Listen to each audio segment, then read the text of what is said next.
Hello, everyone, and a very warm welcome to this section of your open day today. I'm Craig Marsh, and it's my honour to be the head of the College of Business at the University of Lincoln. And we're here just to give you a little bit of a flavour of what it's like to study and to live here at the university if you're thinking of studying a subject in business. I'm delighted to be joined by three of my colleagues, my senior academics at the business school, whom I'll invite to introduce themselves in a minute. And also importantly, one of our students, Callum, who's been here today doing an awful lot of work with us. He's been showing people around the campus, and Callum is also here to give a little bit of a flavour from his perspective of what it's like to study here. So we're trying to run this informally. If you have any questions or comments for them, do please put them into the comments or the chat. We will try and take them as we're going through this morning. It's important that we're answering your questions. This is about you and the choice, the such important choice that you have to make while you're with us today. Of course, we hope you choose Lincoln, but the important thing is you make the right choice. And we're going to give you hopefully a little bit more information about studying business that will help you to make that choice. As you can see, we're here in the university. I'm sitting in our biggest lecture theatre, and really I think it's important about the physical presence here that we have in Lincoln. We're planning your studies here to be physically located here in this wonderful campus, and you can see also we've got our campus cams out. So we've got the view at the top from the business school, looking out towards the campus. We have a lot of potential students and their parents and guardians with us today doing tours. So we've got the campus there. You can see that's a view from the business school, and we also have an internal view as well, which is showing the wonderful open space that we have in here in our business school, which is where Callum and Siobhan are sitting actually. And that there we go. So Siobhan is in the window at the top there, and Callum is down the bottom. So here we are in the business school. So even if you can't be here with us, we are actually ourselves here because it's so important that we show you what our location is like and what it's like to be here. So without further ado, I'm just going to if I may, just to bring Callum in, just to say hello and just give Callum, if you wouldn't mind, just giving us a bit of a flavour of what it's been like for you. What have you done while you've been a student with us here at the business school, Callum? Good morning, everyone. Hope everyone's doing well. From international opportunities to studying abroad to doing the Lincoln Award to help your employability skills grow, there are various opportunities to be had within the business school. With a dedicated business society to also join, to have amazing guest speakers from a range of companies to join, to a fantastic, very student-friendly city centre to live in. Lincoln, in the past 3 years has felt right at home, and I've been able to, really grow my skills and potential here during that time.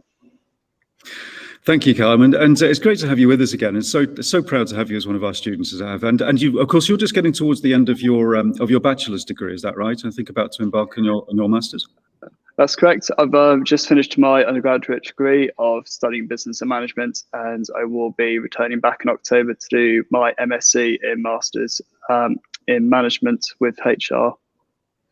That's wonderful. So we get to have you back again for a little bit longer, which is wonderful. All right, Callum. Well, we'll come back and maybe just ask you a little bit more about some of the things that you've mentioned there, and this great experience that you've had and still having actually with us at Lincoln International Business School. So thank you, Callum.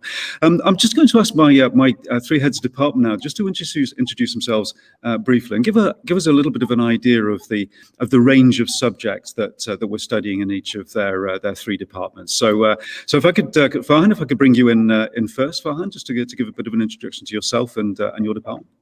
Thank you, Craig, and a very good morning to everyone watching. I hope you're all well this weekend and keeping healthy. Yes, Craig, you're joining me today from the Harvard Lecture Theatre, which is in the David Chiddick building, as you can see behind me. And I'm sat here just to give you a little bit of an insight as to what it would be like to study with us. And this is one of our wonderful lecture theatres, which I hope you will be able to enjoy should you wish to join us in the future. As Craig's already mentioned, my name is Farhan Ahmed, and I'm Head of Department of Marketing, Languages and Tourism, and I have an absolute honor to lead a set of colleagues that number around 41 in total in a range of subject areas. Fundamentally, within my department, we have two subject groups. We have the Marketing and Advertising subject group, which, as you can tell by the title, includes degrees in business and marketing. It includes a degree degrees in marketing management and advertising and management.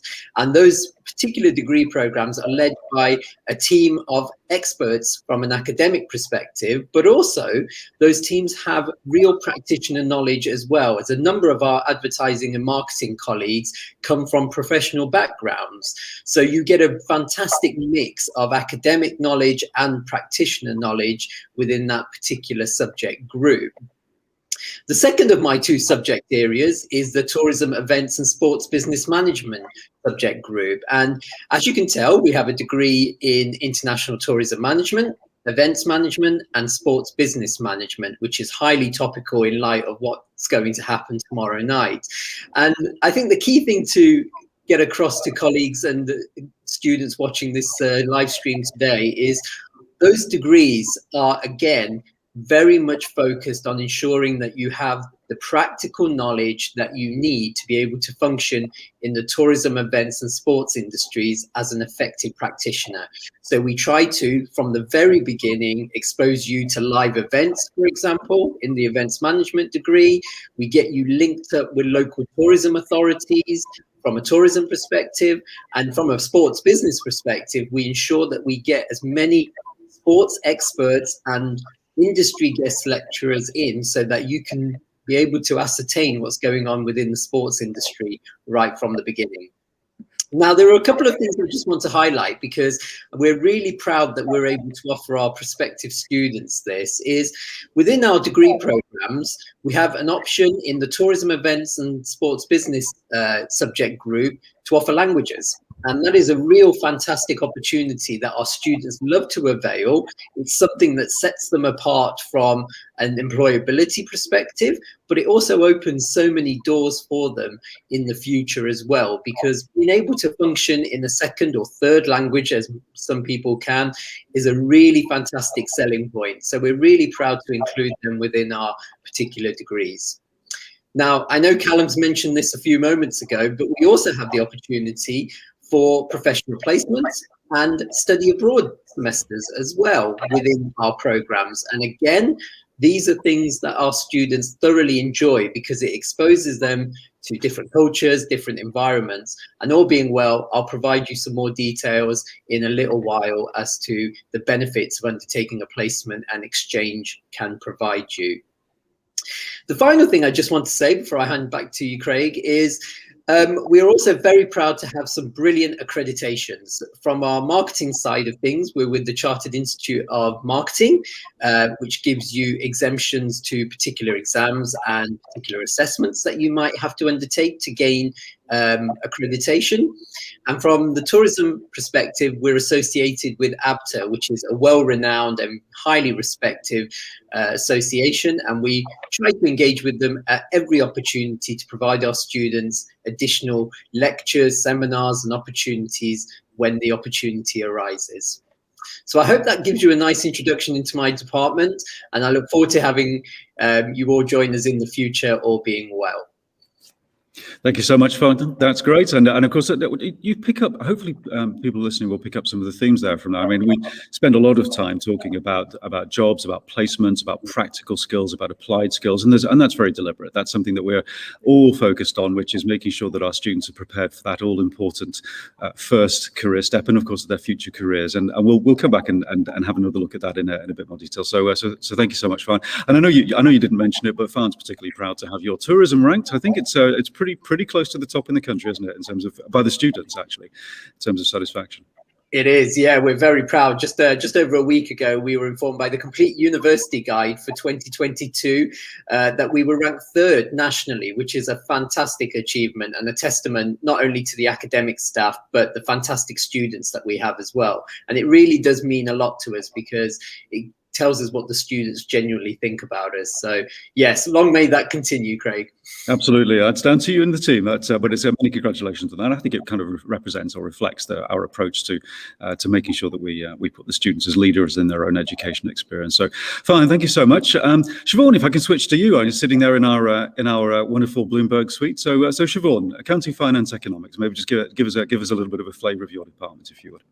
Absolutely, Craig. And as you say, I am sitting here in the Bloomberg suite, and you can see in the background, some of the screens showing a variety of information related to any sort of asset class, securities, bonds. So this will be a really marvelous resource for our students when they come back in October.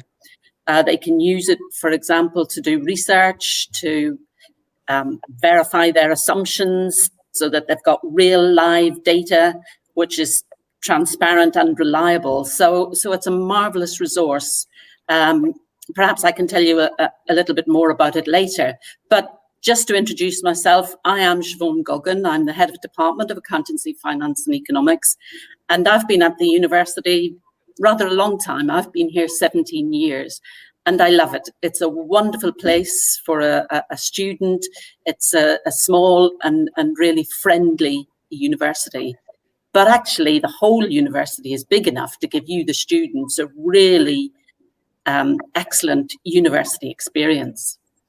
So I lead a team of about 37 staff, and it ranges, as the title of the department suggests, on the spectrum from accountancy on one hand and various types of accounting. That might be management accounting, financial accounting, through finance to banking, which, although isn't in the title, we still have a growing banking division within the department. And then we have economics and econometrics courses on the other side of the spectrum. So some of our programs are specialist programs for either accounting or economics. But in the middle, we have finance, and finance actually is a common thread through all of our programs. Even the specialist economics programs will have a module of finance related to each of the 3 years. So there is a connect throughout all of our programs. The programs on the accounting side are really geared towards professional accreditation. Our accountancy and finance degree, for example, has exemptions from the 3 main accountancy bodies in the UK and also the Association of International Accountants. And that is a real advantage to the students after they leave and they want to get a job. Well, then already for ACCA, for example, they will have gained 9 exemptions from the suite of exams which students must take in order to become a qualified accountant with ACCA. Business and finance as well has some exemptions, but not as many as accountancy and finance. With the team teaching the accountancy and finance in particular, we have lots of staff who have been in industry, are professionally qualified themselves, and have worked for the Big Four, which we find is a real asset to our students, because they can give them advice about assessment centres, about how to approach their interviews. So the students, interestingly, are not afraid to ask for help. So that is key. And in fact, I would say that's really important for you as a student when you come here. You have to ask the questions if you're not sure. You need to let us know if you've got a question. So there is a good balance between staff and students, and we would hope to continue that in the future when you arrive with us. The spectrum for the department starts, as I said, with accountancy on one hand, and then finance and economics in the middle. And the lecturers from finance and the economics part of the department, they are often focused on research. And their research, which obviously they're passionate about, they will share in various modules dedicated to aspects of their research. So that is a real asset for you, the student, as well, particularly in economics. The Bloomberg suite, of course, lends itself to another unique feature of our suite, and that is something that you won't find actually in many other universities, is we have a Lincoln Student Managed Investment Fund. And that is a fund, a real live fund run by the students. They do the asset selection, they do the management of the funds, They report back, obviously, to an advisory board twice a year. So it is just like managing a fund in industry, and you can get real life work experience without having to take a year out of your 3 years. So we see that as a significant advantage. Mentioning taking a year out, actually lots of our students do take a year out in industry. And that is a choice, which I think is important, particularly for our accounting students. They tend to be the ones who favour taking a year out. Although we have had business economics student who took a year out at the Treasury, and we were very proud of Lydia for actually achieving that. So we all have a variety of destinations for our students, and it is a real asset for them. Now, I'm not just keeping up with Farhan and his wonderful results in the Complete University Guide, but I feel I have to mention at this stage that our economics team and their students voted them #1 in the UK in the National Student Survey. So that is a fantastic achievement, because we have only been in the National Student Survey for 2 years. I can't not mention the fact that our business and finance is also #4 in the UK in the National Student Survey. And accountancy and finance, not quite so high, but at #14. And if you're in the top 20 in the NSS, your students and you as a division or department teaching them are doing really, really well. So I think I'll stop there for the moment, Craig. Thank you so much, Siobhan, and again, many congratulations to your team for such wonderful results. And these are hard subjects to get really strong student satisfaction in. But I think you've given us a flavour of the sorts of things that we're doing to be able to generate that level of satisfaction. Siobhan, I must also mention, of course, we've had a recent success with one of our faculty, haven't we, who won a global award recently, actually, for her teaching. Is that right? Yes, we were absolutely delighted that Nadia Gulko, who has recently been awarded an International Teaching Award by CIMA, the Chartered Institute of Management Accountants, and that is a global award. So we are really lucky to have Nadia as part of our teaching team. We do a lot of work actually with the accountancy bodies. For example, CIMA themselves come in and take our students through a mock exercise about going through an assessment centre and how to relate to the interviews, what skills you need, etc., etc. So that's just one example of the work we do with the professional bodies. Absolutely. Thank you so much, everyone. Hopefully everybody's got an impression about the nature of our applied work we do with students, giving them that business experience, bringing the world of work directly into the classroom, or sending our students out into the world of work. And we do that all the time. And we're also proud of Nadia as well and her award there. So thank you, Siobhan. So Joanna, Department of Management, no pressure then, beat that. I know, it's like, is there anything else for me to say? Hello, everyone. My name's Joanna and I'm the Head of Department of Management. You might just be able to see my name and my title on the screen behind me. I'm in one of our small seminar rooms. So just to reassure you, your learning could take place in lots of different environments. The bigger lecture theatres that you see Craig sitting in, but also smaller classrooms as well. And in those smaller classrooms, we try and adapt the learning so that you get opportunities. You can learn on a peer-to-peer basis, and sometimes it's easier to ask questions in a smaller group than it is maybe in a large lecture theatre. So in terms of my department, in simple terms, it covers everything that hasn't been discussed or mentioned already, but more specifically, we cover sort of general aspects of management, leadership, I'm going to forget everything, but we've got so much, human resource management, logistics, lots and lots of different subjects across quite a broad spectrum of disciplines. In terms of the programs we offer that sort of sit in my department, there are 6 in total, and hopefully I'll remember them all. We have what I would call the more generic broad subjects. So if you're not sure what you want to do, maybe you're studying business already at A-level or BTEC, and you're not quite sure that you're ready to specialise, then something like our business and management degree might be very suitable for you, or even our business studies, which is the most flexible and most sort of broad degree. So those could be opportunities for you. One I think that bridges the specialist and generalist categories, if I might, sort of put those into those terms, would be our international business management. So again, it's business and it's management, but it has a very strong international flavour. The other three areas I would say are more specialist.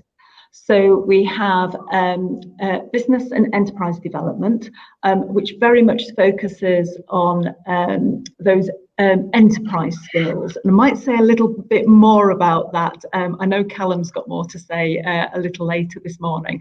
And developing those enterprise skills are actually really important for everyone, but we do have a degree that particularly specialises in that area. Can I remember the others? We've got a new programme we're delighted to bring on board from this September, which is in logistics and supply chain management. And we know, of course, from everything we've observed in the pandemic, just how important good logistics are, and those good transport links and everything else are really, really important. And our final degree is actually shared with our School of Psychology. So it's business psychology. And I think it's important to stress this isn't a psychology degree. It is business psychology. So it is a little different. So again, if you're not quite sure and you think you might be interested in business, you might be interested in psychology, you don't know which way you want to go, please do check out both, because I think both could be really interesting to you. I think I've covered everything there in terms of our programmes. There's so much more I could say, but I'm not quite sure where you want to go next, Craig. Mindful you've heard so much from everybody else already. So maybe I'll just pause there. If you want to ask me some particular questions, I could wax lyrical about how fabulous Lincoln is. I will say this actually before I hand back to you, Craig. I think Siobhan mentioned she's been here about 20 years. I've been here just under 2 years in the university.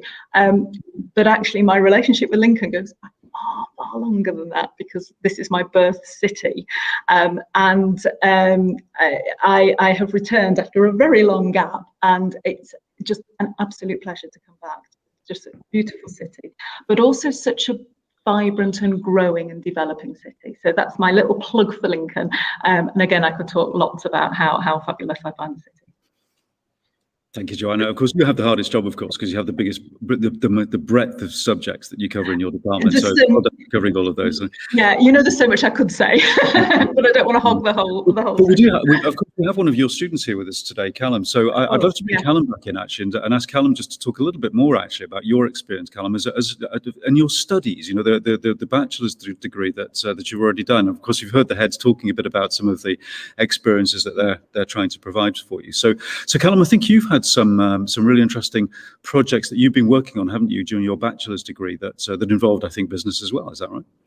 Of course, yeah. And as other staff have mentioned, these degrees that you study give you loads of amazing, great opportunities to get involved in real world applications during the module. So in my second year, we had a module called Operations Management.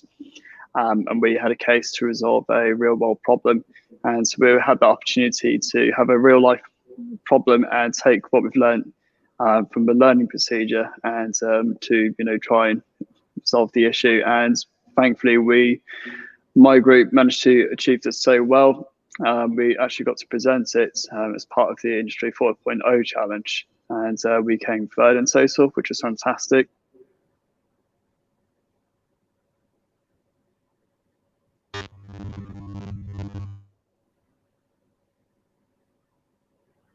I think we just lost your sound there for a second, Callum, but we got the gist of the key point that you made actually there about operations management, and you mentioned the challenge 4.0, of course, referring to the broadest probably strategic challenge and opportunity that industry is facing right there, which is known as 4.0, the advent of artificial intelligence and advanced technology, and you, I think you were one of our successful student teams where we have businesses coming in and presenting actually live challenges in this case, operations management, actually. And it's, I think, a cross-disciplinary team, actually, of students that present. And I know, as I was there for the ward evenings, I think we had 27 teams that were competing for it. And I think you said you came third in your team, which is fantastic. But we know the businesses actually take those results and deliver them into practice. It's a really neat example, actually, of how we work with something called problem-based challenges, which is where the students really are leading in their own educational experience, and working on not just live challenges to do with your subject, but also, of course, learning all of those really essential team development, team management, presentation skills, organization skills, ability to resolve a problem, creativity, and also entrepreneurship, I think, Joanna, is that right? I think you mentioned entrepreneurship. Yes, that's sort of a link to the enterprise degree, but of course it transcends every degree that we study. And I think some people think that this area is predominantly focused around people wanting to set up their own businesses. But actually, if you look at the definition of the word, it's much more about being an adventurer. I always think I associate it with selling and sales, and with all due respect to Farhan and marketing and how important that is. It doesn't always float everyone's boat, but actually it's much more around that discovering new boundaries or going beyond those boundaries into new territories, new ideas, being creative. And actually everyone needs that in every organisation. So I think this is a really important skill that we are actually very, very good at. Absolutely. Now, of course, it's great, Callum, and we'll come back to Callum a little bit later on. But actually, we quite a few of our students, they've finished their dissertations, and we've been so successful in finding them jobs. They've actually gone off and started them, and one of the reasons for that, as we've been touching on, is placement activities. So what we thought we'd do is just show people a couple of minutes of some more of our students that we recorded earlier, talking a bit about this all-important placement and student exchange activity that creates so much opportunity for them to learn those generic skills. So we'll just show you a couple of minutes of our students talking about it.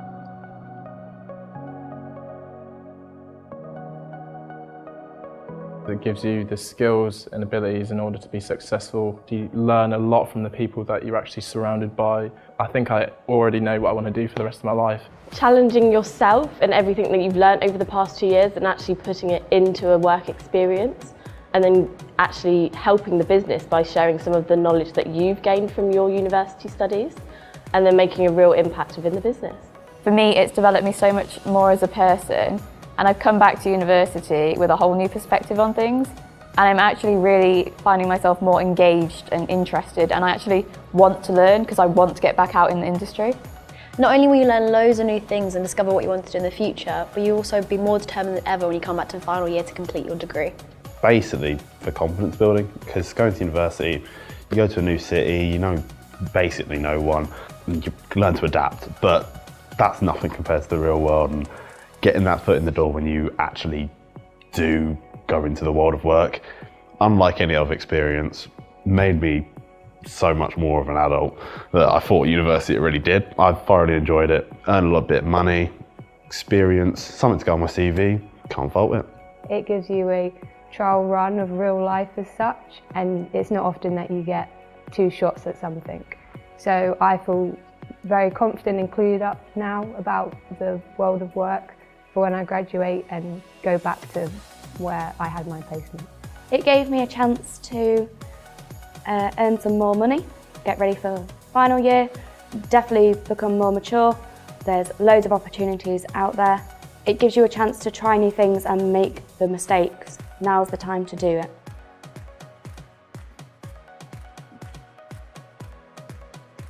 Rewarding. Incredible. It really was. Eye-opening. Inspiring. Phenomenal. Life-changing. Developmental.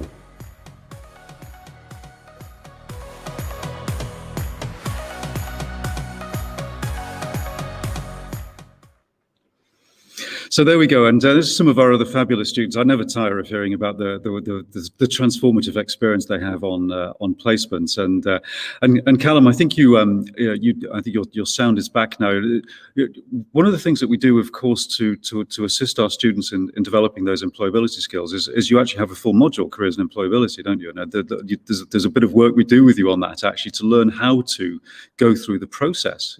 Is that right? Do you want to say a little bit about that module that you have? Of course. So the module you now have in your first year is called Careers and Employability, which is used externally around Assessment Centre, and it's absolutely fantastic. It helps students prepare their presentation skills, their portfolio, their confidence, with the great support of the academic staff, to prepare students to know when you go looking for your placements or your graduate jobs. And the amount of support you get is absolutely phenomenal, with the amazing, strong background in teaching. Completing that module really helps me enable to grow a lot more in confidence and more awareness of what employers are looking for, how to resolve certain problems that they may experience. And it's these opportunities that you get, like on various of other modules, that make me feel really confident over the years, and been able to achieve a lot more where I'd like to get to today. And as the other stuff mentions, the support is only just an ask away. You are fully supported from the very beginning. You start university and all the way to the very end. You finish university. It has been a joyful experience doing my undergraduate degree program. Thanks, Callum. It's always great to hear you say these things. It really is. And Callum, in terms of think about the assessment that you've explained, because I'm sure some sort of future students say, well, I'm going to be tested at some point, aren't I? So perhaps just say a little bit more, if you would, about the assessment structure. I mean, you mentioned the careers and employability module, for example. Can you remember what the assessments were like? Because a lot of them were quite practical, aren't they? Yes, so and this is the great thing. A lot of our modules, they have a great balance between essays, group work, and thinking back to the careers and employability module. Crikey, that was a year and a half ago now. There was, if I remember correctly, it was 70% essay work and 30% based assessment work. So there's really good balance of how these modules are weighted in the programs itself. And you do get a lot of preparation towards these, so you're never dived right into the start of them. It's the reason why we got that TEF gold rating. The teaching is way above and beyond my expectations, and it is just absolutely fantastic.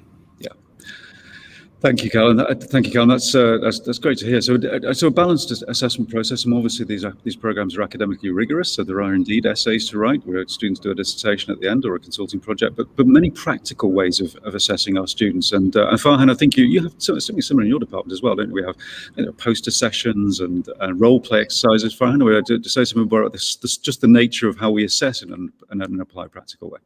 Yeah, of course I can, Craig. And I'm so pleased to hear that Callum said something really important just a few moments ago about the balance of assessment that we have. And I'm sure Joanna and Siobhan will completely concur with me that we are at pains to ensure that we have a balanced diet of all types of assessments, so that no particular students are advantaged or disadvantaged in any shape or form. And that's really important, because by ensuring that all of our modules have a broad depth of assessment techniques, the students are able to achieve the best possible outcomes. Now, it's really interesting that you mentioned assessment, because across LIBS, there are so many brilliant examples of applied assessments. We have so many different ways in which we assess students. And I'm just reminded of a few examples as we speak today. So, for example, in our HRM, Human Resource Management seminars, I'm told that we do role play exercises, whether they be disciplinaries, maybe appraisals. It just gives our students an insight as to what they are likely likely to experience when they graduate. So it's really important to acknowledge the fact that we will try to embed real life experiences as much as possible within our assessments.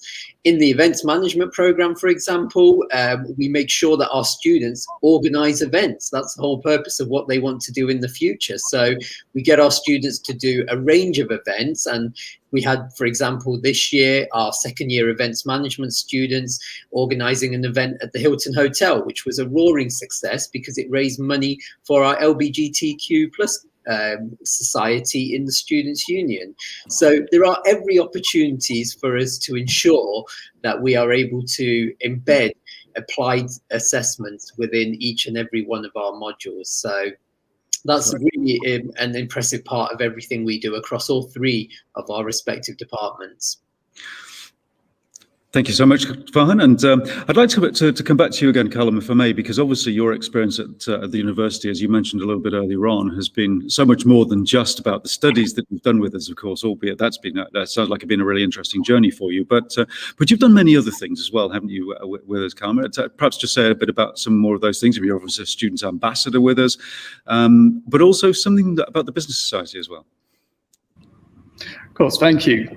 So coming to Lincoln, you know, it's not just about the degree, it's, you know, about also the other activities, the social arm of the degree.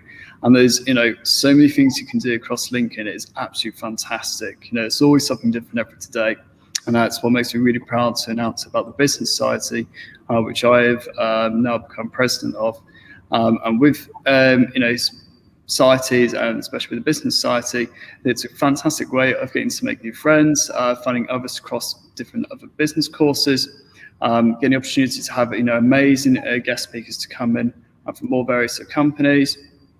We've had a few people from the show The Apprentice from a couple of years ago, and even this year as well. We work very close with our community to do loads of visits to across local industries. So Siemens is one that we have planned for next year, and hopefully a chocolate factory as well. We also like to do various between activities, maybe go-karting, jump.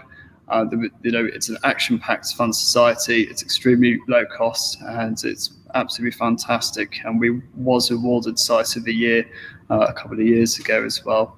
And it's a very long-running society. So we do have a great success from it overall. Indeed, and we're, as the business school, we're all very proud of the success of the Business Society, which of course is run through the Students' Union. But I think it actually highlights, thanks for sharing that, Callum, and it highlights how what a close relationship we do have with our student societies. We have a representative from the senior faculty on the Business Society that acts as a little bit of a mentor for our students when they need it. They don't always need it. And the Business Society, I think now is, if not the biggest, certainly one of the biggest societies in the university. So we're really proud of the work they're doing. And Callum, well done for taking that on for next year. That's fantastic. And Siobhan, I think one of the things that we also have that represents our students' experience here is, and Callum as a student ambassador with us, is that the students are very much involved in the way that we run our programs, aren't they? So they have there's a representation they do for us, that we don't design programs without them. So Siobhan, perhaps you can just say a bit more about how the students are involved in the way we run things as well.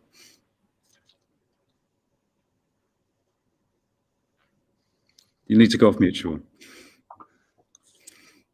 Absolutely, Craig. The students are an integral part of everything we do. They sit on committees with us. They're even part of our recruitment processes. So I, this week, have been interviewing for new staff, which is wonderful. And we had a student assigned to sit on the interview panel with us. And they often bring a slightly different expectation from the academics who are sitting interviewing, in that it's always the student focus that they are keen to hear about from the candidates. So yes, they're part of what we do. We will be revalidating some of our programs over the next year, and getting feedback from students will be integral to that process. They also, when they're developing, for example, the Lincoln Student Managed Investment Fund, they do a lot of training. So the students who come in the first year may never have imagined themselves, certainly on an accountancy and finance or banking and finance degree, doing any managing. But we have had, if you like, a convert, someone who came in on banking and finance, was convinced that that's what they wanted to do, but through the opportunity of managing in the student managed fund, they have changed the direction of their career. So there are lots of opportunities for the students. They sit on our subject committees. They feedback about what's good about the programme or what maybe needs improving, and their suggestions are always taken on board where it's possible or realistic. And of course, we will try to make those improvements.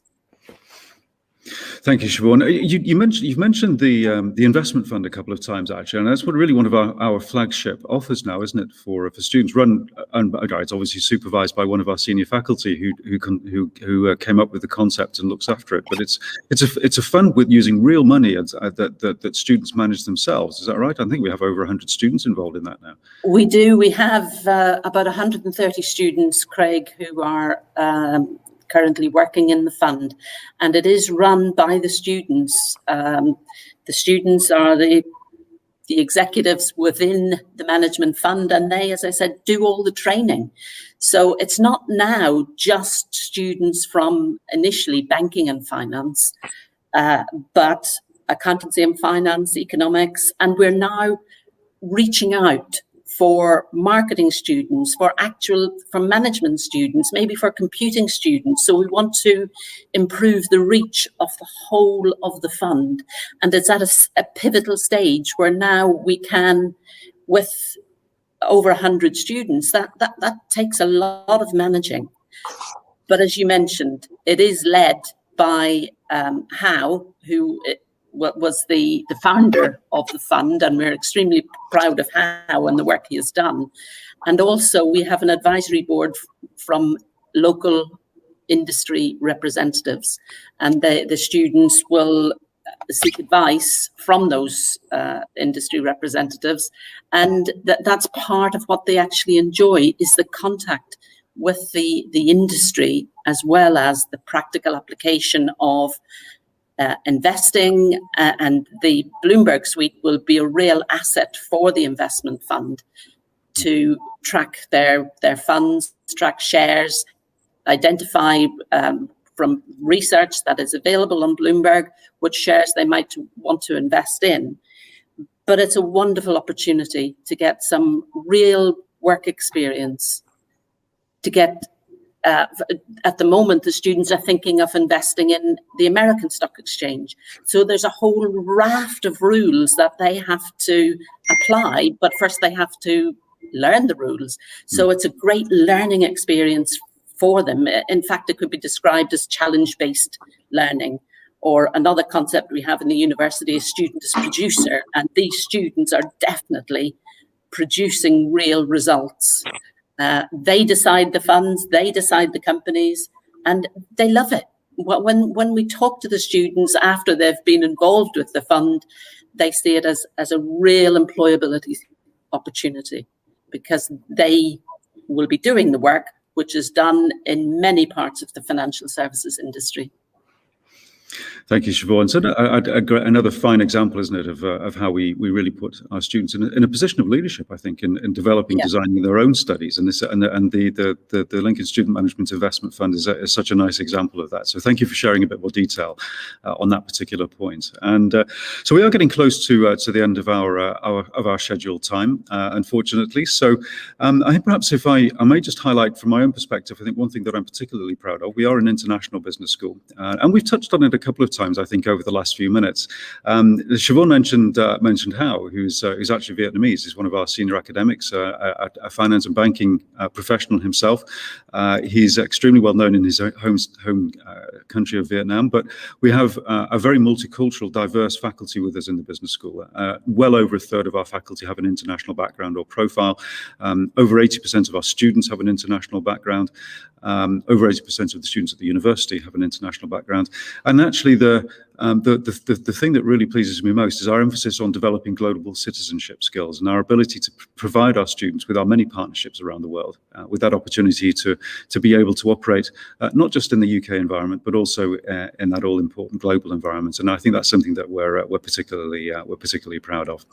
But I must leave the final word to our students, if I may, Callum. So you know the question I'm going to ask you. The one thing. So students who are perhaps thinking of Lincoln, what's the one thing you would say to them that says this is why you should choose Lincoln? Callum?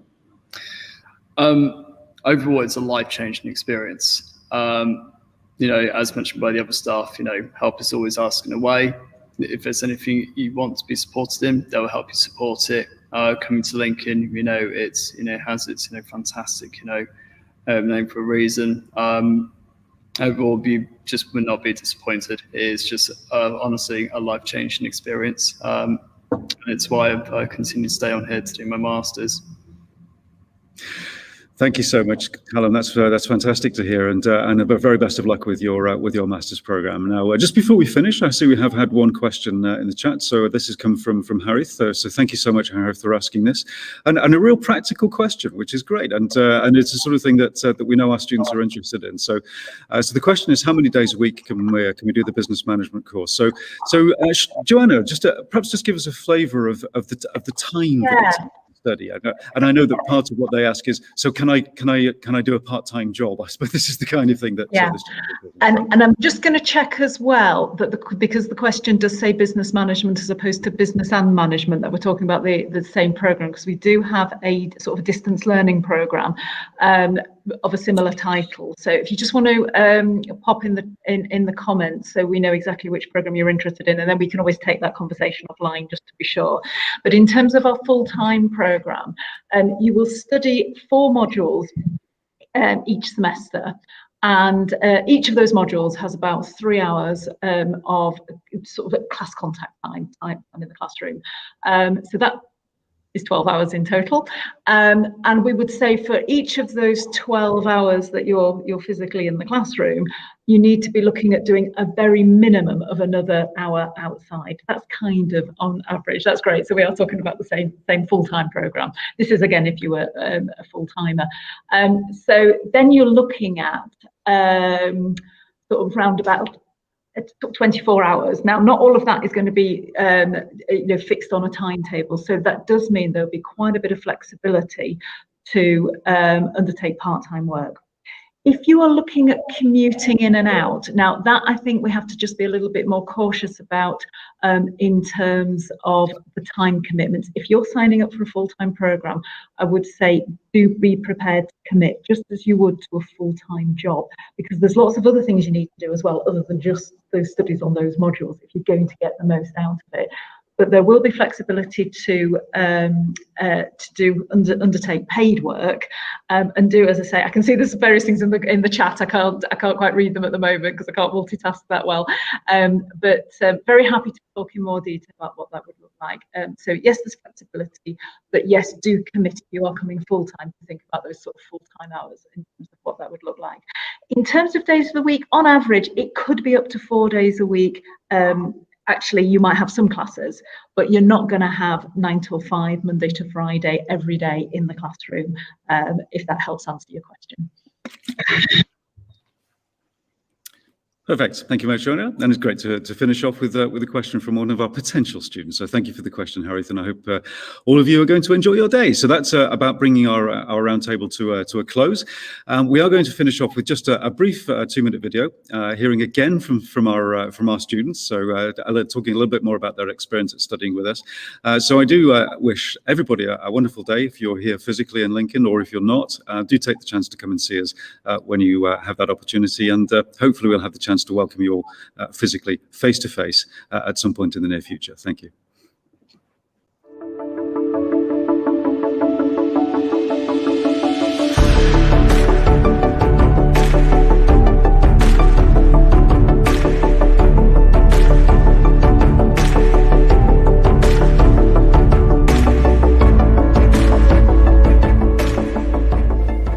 Why did I choose Lincoln International Business School? I chose it because I fell in love with it at the application day. I chose Lincoln Business School because after speaking to people about their experiences here, I knew that I'd be happy.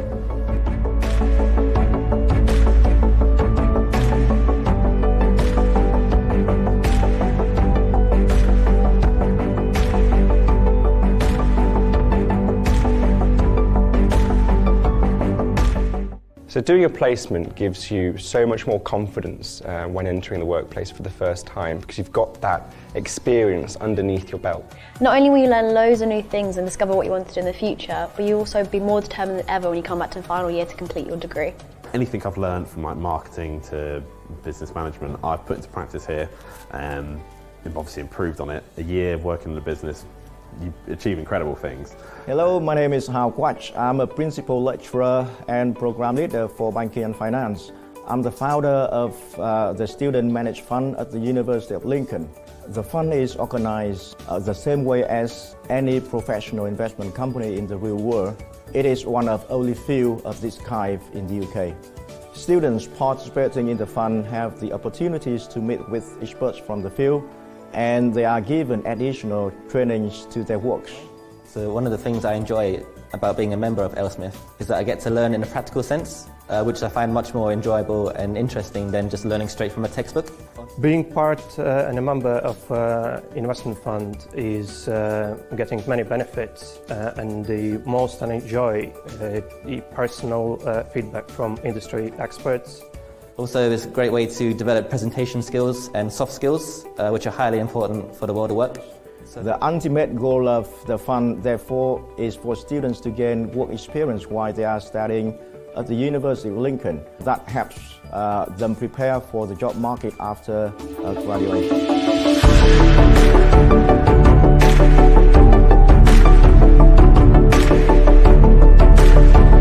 Hi, so I'm Eleanor Priest and I've graduated today with a first class honours in business and finance. I can't even put into words how amazing it was to sit in that cathedral, which is stunning. Like, the pictures don't even do it justice. It just feels so surreal, and it's amazing to celebrate with everybody that you've worked with for the past 4 years, and obviously all your family who have supported you throughout. So yeah, it's been amazing, and it's definitely one of my highlights from university.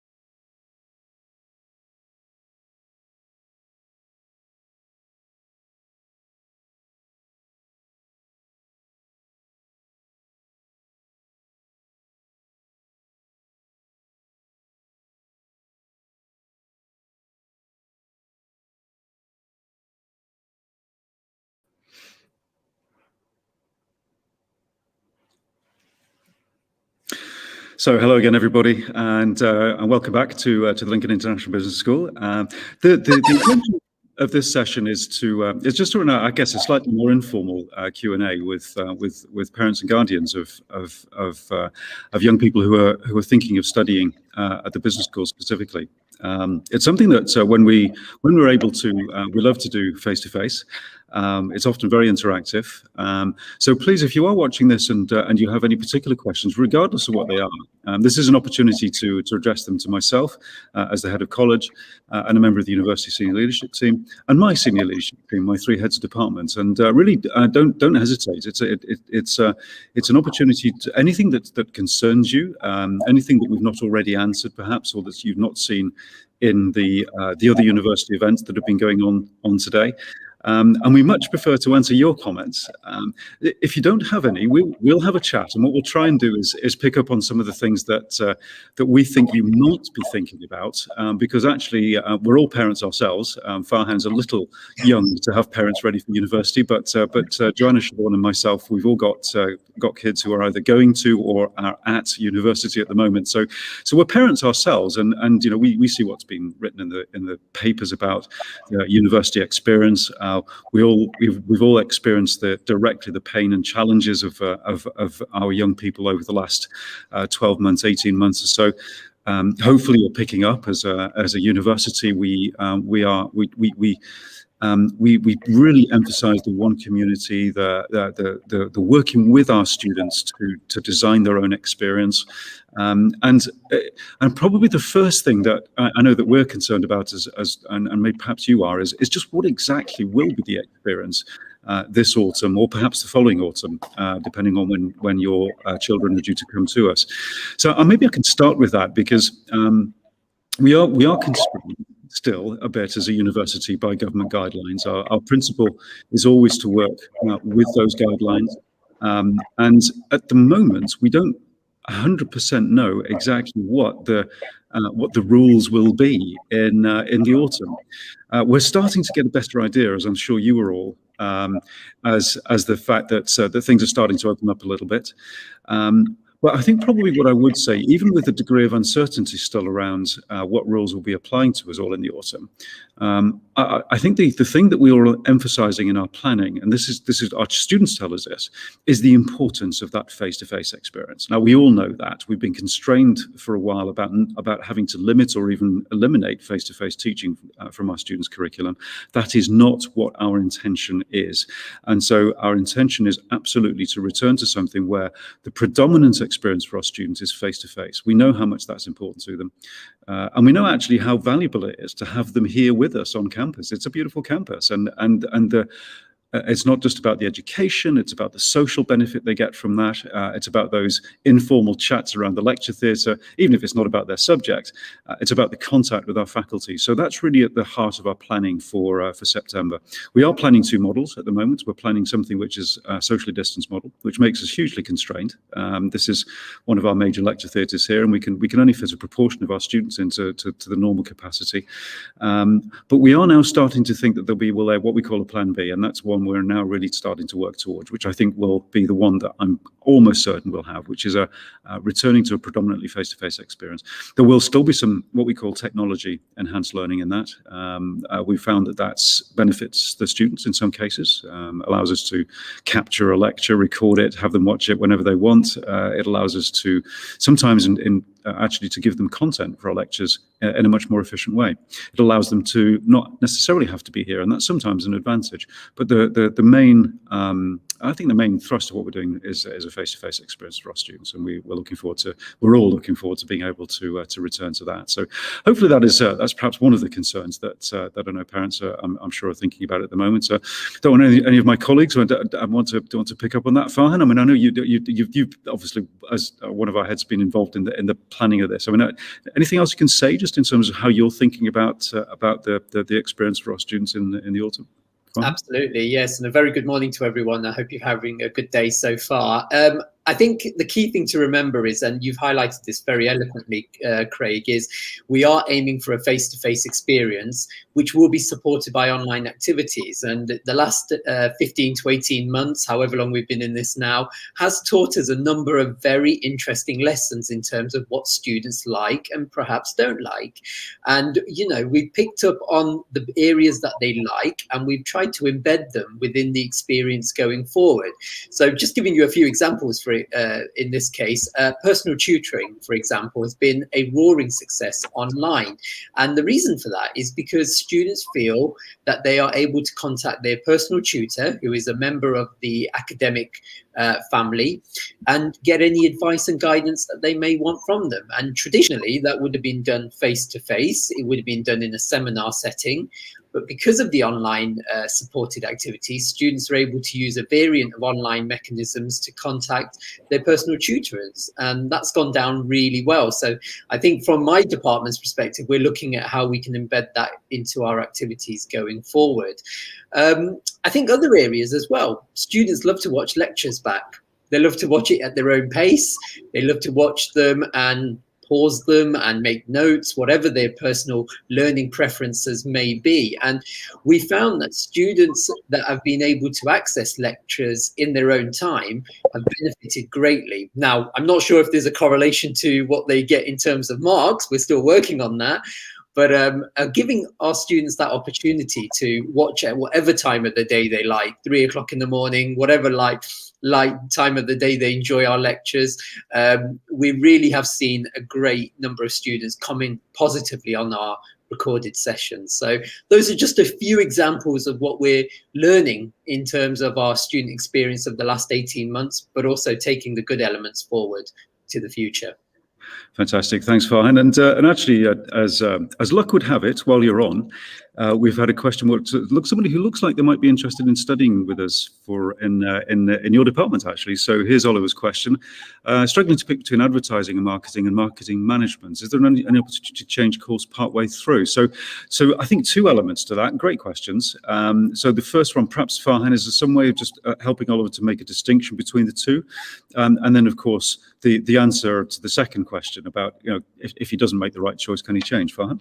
Yeah, absolutely. Good morning, Oliver. Thank you for your question. It's absolutely a very pertinent question, which I'm sure other student colleagues of yourselves are thinking the same. So first of all, the distinction between the two programs, absolutely vital, because whilst you will do common modules in our advertising and marketing degrees across year one, there are some very interesting differences as well. So you're looking at doing advertising and marketing or marketing management. Now, the real distinction between the two is advertising and marketing is slightly more creative. It's more aligned to the advertising side of things, whether that be print advertising or visual advertising in the sense of motion advertising. So that is key to remember, in the sense that you will be looking at advertising campaigns, how to implement them, how to manage them, whilst marketing management is a slightly different viewpoint in the marketing industry, where you are actually, in fact, looking at slightly more managerial perspective of marketing. So if you're thinking about one day becoming a head of department in marketing, or you're looking at managing the marketing activities of an organization or a SME, for example, that would be better suited towards you. Now, I'm more than happy to pick up this conversation with you, Oliver, should you wish. So please do look me up on the university website and contact me on email, and I'll be happy to guide you. But I think the second question is also a very good one, because yes, you do have an opportunity to change should you wish to do so after the first year, or even maybe in the second year as well. And the reason I say that is because it comes back to the point I made a few moments ago, where you will have done common modules across all three of our marketing and advertising programs at year one, meaning you do have that ability to transfer over should you wish. So I hope that eases any concerns that you might have, but we're more than happy to counsel you on a one-to-one basis and pick up with you post today's event. Thank you so much, Farhan. Oliver, hopefully that's given you a bit more of an insight. And as Farhan says, really just don't hesitate. Anybody watching, chip in now, or contact one of the team a bit later on if you want to have a chat with either Farhan or one of the team or any of my team. That would be no problem at all. So I think the next thing, and I'm sort of thinking of it as a parent here, which is okay. So my son or daughter is going to study with you at the business school. Are they going to get a job at the other end of it? So tell us a bit about that. And I know it's a concern of all of us. It's something actually as a university we're measured on. I mean, just saying, as a university, we're a business. We get measured in all sorts of different ways. And one of the things that the government's really keen to make sure that we do is that we actually increases the chances of our students getting jobs at the end of it. So we have a measure of an employment rate, and that's what the government are doing now is they're measuring how well we turn our graduates into employees. But into graduate jobs, and we're measured on that. And actually, the business school is pretty high on that. Our last rating was around 76% of our students, about 12 to 15 months after graduating, are in graduate jobs.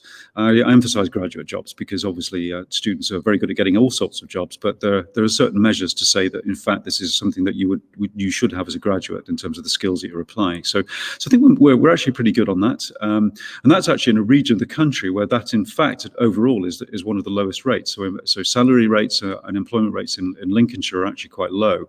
So I think we punch above our weight on that. And hopefully, if you've been picking up on some of the things we've been saying a little bit earlier on, just how much emphasis we place on the skills development, on the support, on the contact with business that we have with all of our students, regardless of which subject they're studying. It's something that we're all unbelievably conscious of, and I'm particularly proud, if you listen to earlier, some of the not only some of the jobs they get, but actually while they're here, some of the activities that they're able to get up to. So I don't know, maybe Joanna, perhaps you said a bit about that, because we do, I mean, it's an enormous amount of activity that we do, don't we, around the students to support that sort of work.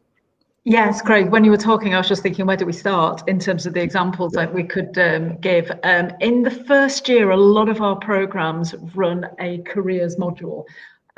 So we previously that sat in our second year of our degree, and we just felt that was a little bit late. So we've moved it into the first year. So right from the beginning, we're getting people to think about the jobs they want to do. And we know some of our students come with a very clear direction of where they want to go, and others really aren't sure, and others change their mind. So I think that's been quite helpful, and we run a very practical assessment as part of that module. So that is preparing CVs, interview techniques, the sort of role play things you might come across in graduate selection. So I think that's one example. I'm trying to think where to go next. I'm trying to think of, I'm sorry, my brain's just slightly paused in terms of where to go next. Somebody help me out. Well, why don't we talk about the professional practice here? Because actually, if I may perhaps just briefly introduce that, which is the ability of most of our undergraduate programs for them to take a full year in industry as their third year effectively, and then return to us in their fourth year. And I remember when we've had these conversations with parents in the past, they think, well, that's a really good idea, but are they real jobs? Are they just kind of doing photocopying and filing, and most importantly, money? The money part is like so important, because we all know how expensive a deal this is to be an undergraduate these days. There's not much we can do about that as a university, but there are one or two things. So for our professional practice here, for example, they do real jobs, and actually one of the most gratifying things is when they come back, we have a little ceremony to present them with a certificate, and we invite the employers to say something about their experience, a little bit of an evaluation, and they always, almost, I would say 95% of the time, these employers say, you know what, when you do get to graduation, come and talk to us again, because we've got a job for you at the other end of it. It's a fantastic way of them getting into those all-important graduate level jobs. The other key thing about it is, as a university on principle, they're all paid. They may be paid differently. So if you're getting a placement year in Price Waterhouse, the salary is likely in London. It's likely to be different than getting one perhaps in a third sector company in our region. But that depends on the choice of the students. It really is that broad. But I think in terms of fees, it's important to say the students don't pay fees for that year. So actually, the university takes the cost because we support them, we provide tutoring for them, we're keeping an eye on them. Obviously, they're still under our jurisdiction. So we actually take that as a cost because it's such an important experience for our students. And interestingly, integrating them back into their final year is often quite a challenge because they have to kind of learn how to study again. But they're so mature, it's amazing. They come back in and they've developed all of these wonderful skills. They've actually been in the real world for a year, and you really notice it with their students. So it's something we're particularly pleased with and proud. It's another example, I guess, of the work that we do with our students. So we've had another question pop into the chat that I might just pick up. And Joanna, one for you. This is from Nikki. Business psychology. Are some module lectures taught within psychology school or based within business? So a bit of a combination. Yes, it's a brilliant question, Nikki, and hopefully I can answer this one fine for you. It is shared. It's shared with our School of Psychology, so you are taught by psychology experts. We would business psychology, I think, in itself has it's kind of is a discipline all of its own. So it is really that really quite interesting sort of journey that transcends the two subjects, but also kind of melds them into one. But to answer your question, yes, you are taught across 2 schools.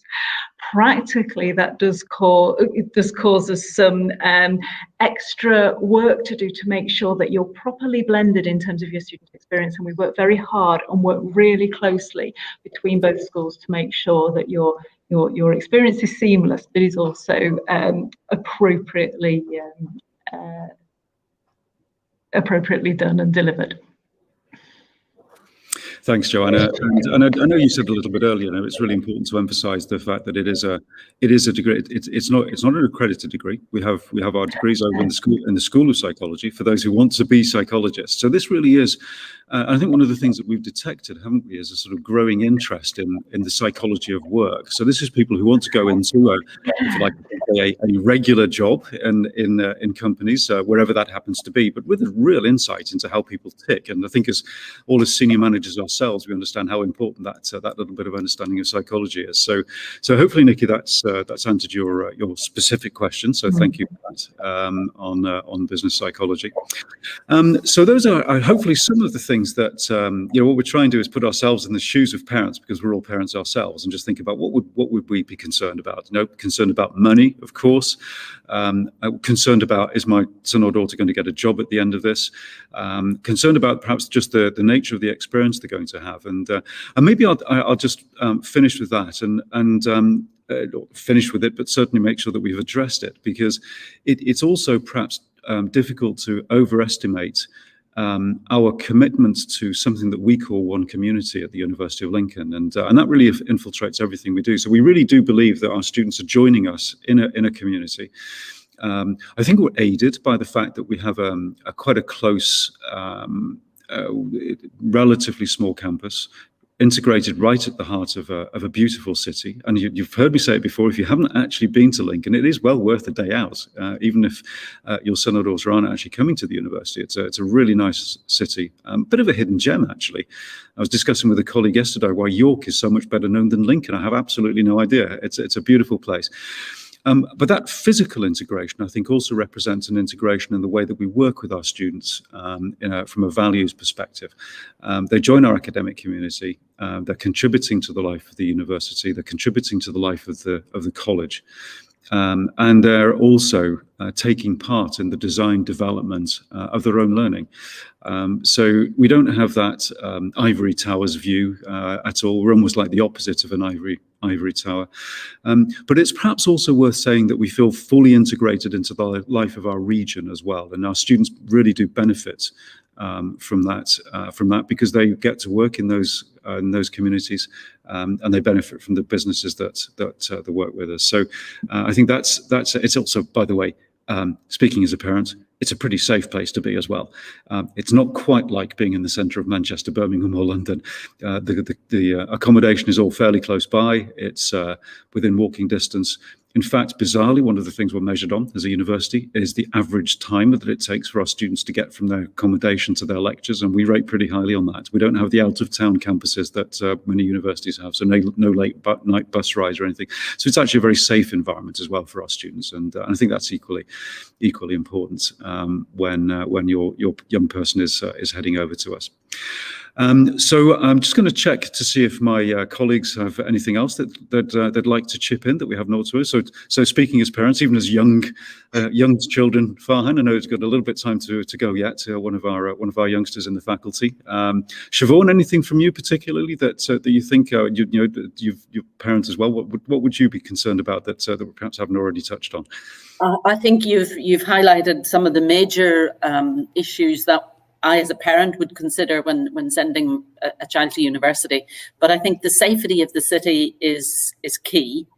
The other thing is, of course, I have a phrase that I often use at open days to students, is that you can roll out of bed and roll into a lecture, because the campus is not small, but within the city, irrespective of where you are based. The maximum time really to walk to a lecture is going to be about 15, 20 minutes.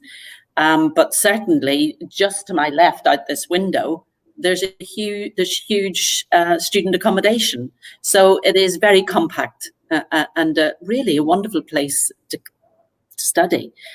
The unique feature, though, I think that we try to get to know all our students personally. So we're small enough to give them that experience.